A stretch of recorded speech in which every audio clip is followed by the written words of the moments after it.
Here's another tip of the day. I would not put one of these nuts on with an impact driver because you might throw off the balance of the crank. The best thing to get, and you're going to have to go buy one of these, they don't come in any kits. This is a Craftsman right here.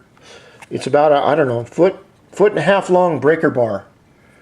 It allows you to get maximum torque on the bolt or nut, I'm sorry, to either get it on or off.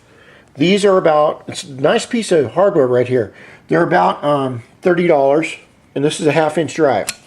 Okay, it's not 3/8, it's 1/2 inch.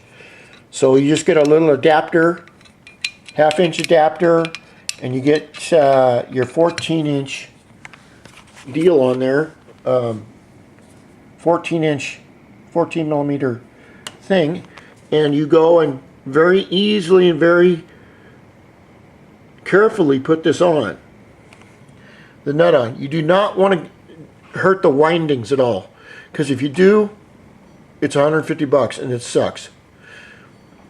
And the other thing I got that I'm going to show you is, I was looking through all my equipment and stuff that I've had stashed.